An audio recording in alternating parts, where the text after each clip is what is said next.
The Detroit Lions, these are not the same Detroit Lions. I remember looking at the scores for all the games, and I noticed that the Lions had put up nearly 50 points, yet Jared Goff had like 51, 52 passing yards. I'm like, how on earth did this happen? How did the Lions put up all these points without Goff throwing for a ton of yards? Well, the Detroit Lions, their special teams unit showed why they are special. Vaki forced a fumble that was sadly not recovered after the Lions' first punt. Then you had Jack Fox. He had a 67-yard punt to flip the field. Then Dorsey gained 72 yards on a perfectly blocked kickoff return. And then Raymond had a 64-yard punt return. Raymond finally got his moment in the second half. He took a 90-yard punt return all the way for the touchdown. Bates hit a late 51-yard kick to continue his near-perfect season. And the Lions, I mean, this was just a masterclass with their special teams. And, you know, you look at the offense staying turnover free. Winning the turnover battle is extremely important. And the Lions, they're keeping it safe on offense and taking it back on defense right now. And it's weird to say that a passing attack was a subpar one in a game in which the team combined for 4 touchdown passes and just 4 incompletions. But despite the lopsided score, I mean, the Lions, they were below their standards in terms of throwing the ball all over the place. With Goff, you know, he was taking tough hits throughout the game, and he was sacked 4 times, and he finished the game with just 85 passing yards and a net of 55 after you factor in the sacks. And his longest pass on the day was a 24-yard rumble from Sam Laporta. And it's just a weird situation because for as much as the passing attack wasn't a factor, the Lions still blew out the opposition. And, you know, the Lions, they got such a special duo in the backfield with Gibbs and Montgomery. And this is such a rare running back duo that continues to be super productive. I mean, Gibbs' speed is just special, man. And it was highlighted on a career-best 70-yard run where he blew by the entire Titans defense. And in Montgomery, I mean, he's now had back-to-back games with rushing yards around the 30-yard mark. But that doesn't discredit, you know, what he's able to do and discredit his role. He's got that ability to really earn yardage, you know. And Montgomery, he even added a passing touchdown. And in the past with the Lions, there have been times where one running back was clearly more deserving of touches.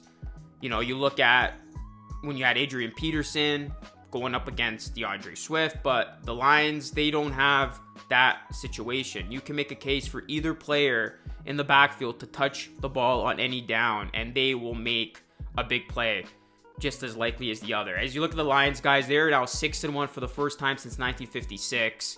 I mean, this team continues to prove that it really is a once-in-a-generation Lions team. And the Lions, they took down the Titans 52-14. And they're 6-1, first time since that 56 season. And the Lions, I mean, their turnaround began last year. They got off to the 5th 4-1 start in the last 50 years of the franchise's history.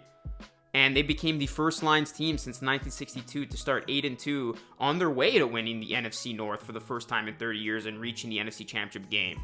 And then you look at this season, they have not missed a beat.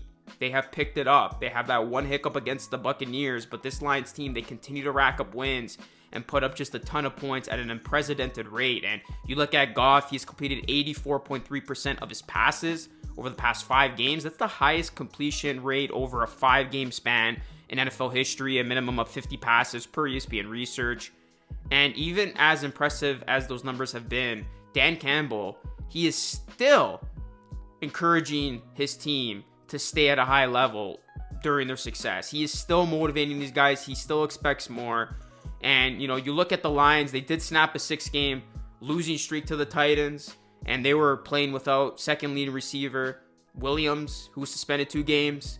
And Detroit, they scored 52, man, despite only running 47 offensive plays. And, you know, the fact that they finished with 61 passing yards to become the 3rd team in league history to score 50-plus in a game with fewer than 100 passing yards since 1933, that is crazy. The Lions joining the 1950 Giants, who had 51 passing yards, and the 1955 Bears, who had 98 passing yards. So the Lions, they're just flexing their muscles right now, guys. And really, that victory against the Titans was just special because they were still able to win as dominantly as they did without, you know, Goff having to play out of his mind. And it just shows you how deep this Lions team is. They can beat you in so many different ways. They're with their running backs, their special teams having a big game, you know, their defense making big stops when they need to. And, you know, Gibbs, 11 carries, 127 yards, just continues to play super, super well. Montgomery had 33 yards and a touchdown. You look at Laporta, he did have 48 yards for a touchdown. And everything's coming together for this Lions team. And really, Raymond, I mean, he stood out to me. 5 returns, 190 yards. He had the TD. So this Lions team, they're getting production in every single area, every single aspect. Guys are buying into their role. And now for them, they look ahead. They look ahead to next week. A huge NFC North divisional showdown at Green Bay. This is the game Lions fans have been looking forward to. This is the game I have circled because the Lions, this will be their first division game of the season, if you could believe that. And this is when it starts. You gotta win these division games. Green Bay is such a good team.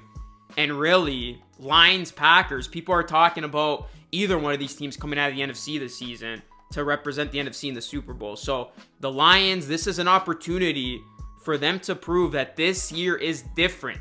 That these are not the same Lions, and this is a Lions team that is the best team in the NFC. Because if they go into Green Bay and win that game, I'm not even saying convincingly, just win the game, that is going to say a lot about this football team. And this is a huge matchup for both teams. Both teams look to try to legitimize themselves and prove to people that they, in fact, have a good chance to win the Super Bowl this season. So for the Lions, you know, they're going to need a much better game from Jared Goff. The Titans, they're not very good. So the Lions are going to have to be focused. Their defense is going to have to step up because Jordan Love's been playing really well. So for the Lions to win this game, they need a complete effort. They got to look the part as they did against the Cowboys that week. But this Lions team, they prove it time and time again that they can get a big win. And that's going to be a fascinating game. So guys, I'm looking forward to that. Let me know your thoughts. Drop a like in the video. Smash that subscribe button, Lions fans. Help me hit 6K subs on this channel.